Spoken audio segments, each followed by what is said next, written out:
David, welcome. And if we could just talk some of the fundamentals, and then we could dive into the key levels you're watching. Crude seems very comfortable at this $80 level I just pointed out, and we're waiting on comments from OPEC this morning.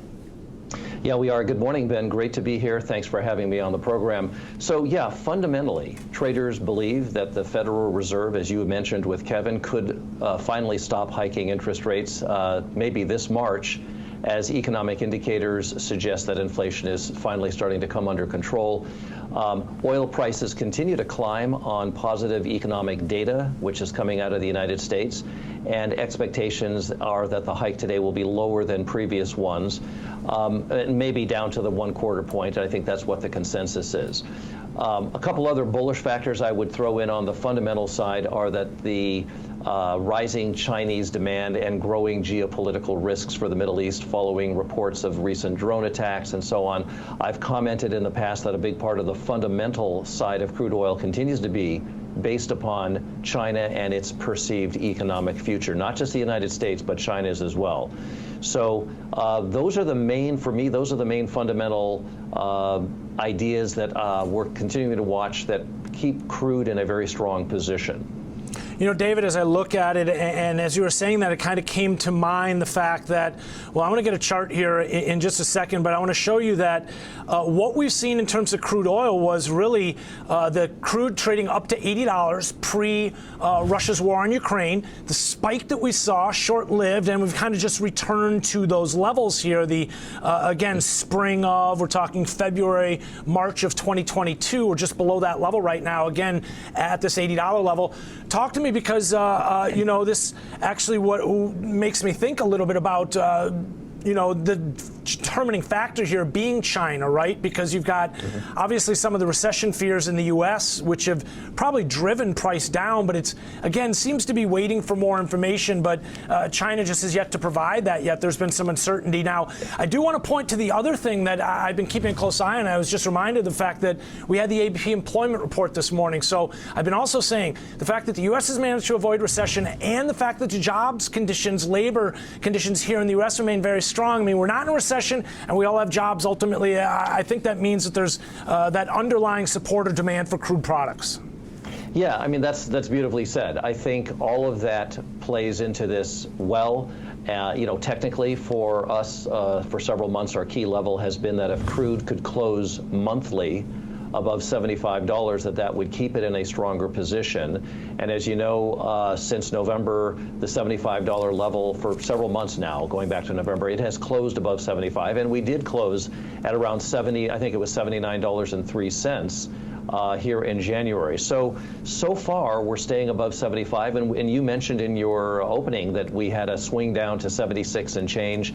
They're still respecting the $75 level. For that level, for us, is really a monthly or weekly closing level, as opposed to just a level that they might swing through on an intraday or intra-week or intra-month basis.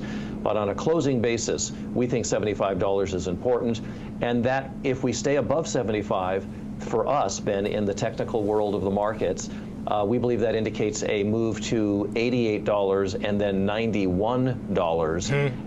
At the farthest out, that would occur into March, and as early it would be in this month of February.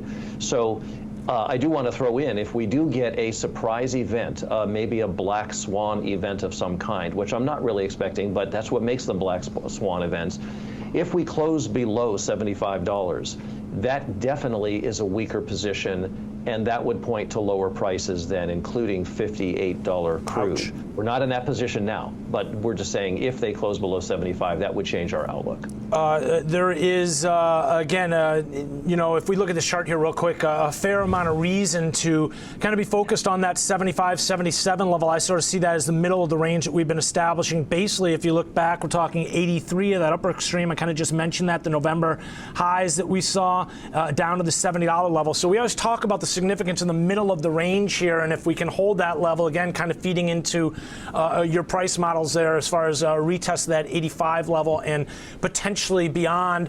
Talk to us about anything longer term in terms of bigger picture here as far as the year. I mean, we've been hearing from the EIA and some of the others, and they talk about, again, continued prices remaining relatively elevated. Yeah, so that's a good question. The yearly chart for us, and the yearly chart is a really big picture for most traders, we feel that last year was likely a yearly top. The on-time year for a top in our work was 2023, but we have an allowance for plus or minus 1 unit of time. The unit of time happens to be the year. We believe it's likely that that top occurred last year. But our current forecast with the market, crude oil again being up above $75, is for us to be up, although it's not super far away, it still is $88 and then $91. So how they handle those that advance when we get up there in February or March, which we believe we're going to, that's a big deal to us, and we'll be able to judge whether or not we're correct about last year. We still have to go significantly higher to take out last year's high. So right now we believe that last year was the high, and that these advances are merely sort of the horizontal movement you were talking about earlier, where the market goes sideways and ticks off certain various important levels under certain time periods. You know, kind of tying back to the fundamentals, David, one thing I've been focused on is we've got multiple markets that we focus on here on the Futures Show. I mean, I could list a handful off the top of my head. You've got the dollar, you've got gold, some of the other foreign currencies like the euro, the yen, the British pound, which saw huge moves one way or the other. Last year, the year of trend in many ways, but most of those trends in those products I just mentioned have been reversed, right? We kind of worked our way back to the middle of the range that we established last year.